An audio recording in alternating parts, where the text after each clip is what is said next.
Hi, this is Carl with another SOP video for managed service providers. And today we're going to talk about part 2 of hiring your first employee.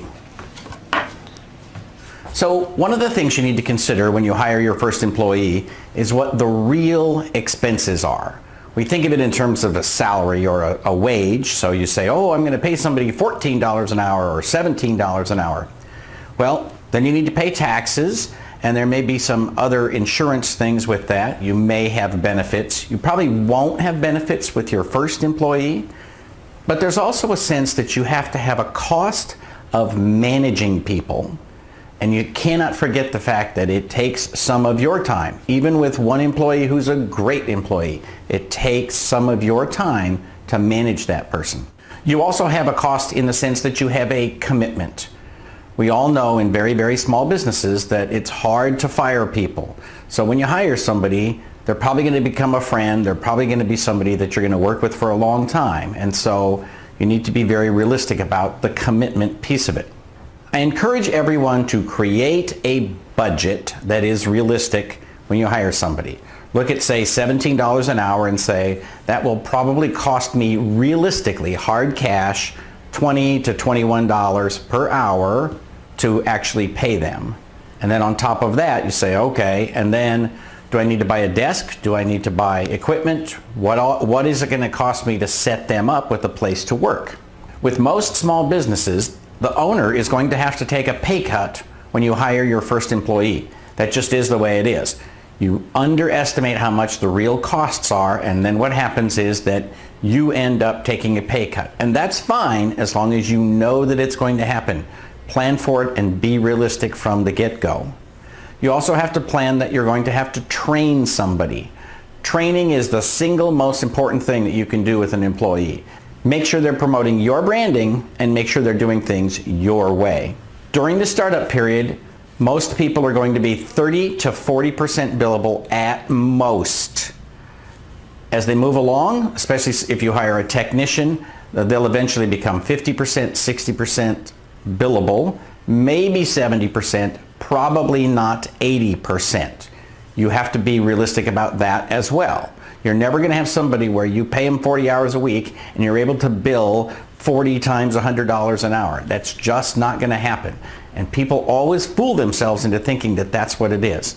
We have an optimistic bias when we make these kinds of decisions. So be very, very realistic.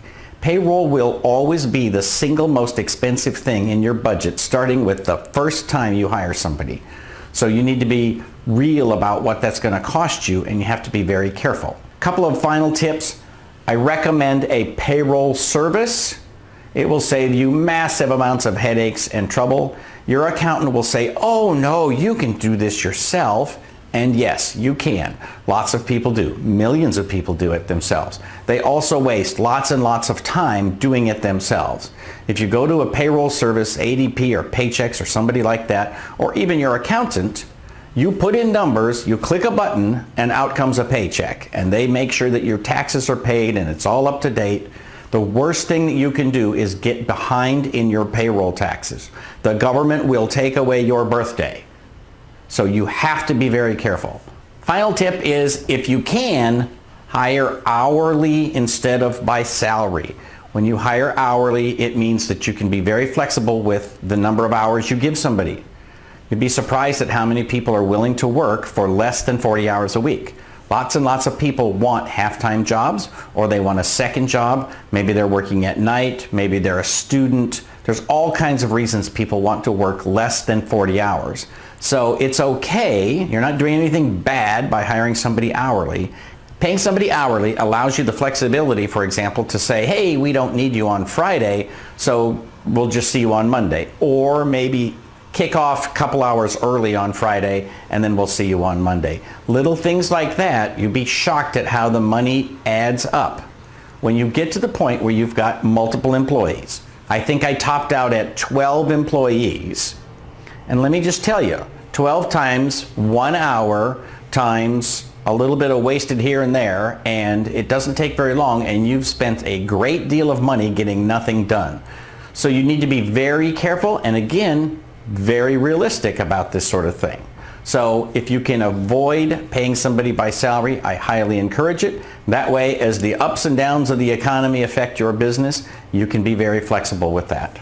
In general, I think growing your business is a truly great thing. Anybody can do it, but you have to have a good strategy and you have to be very realistic about what you expect.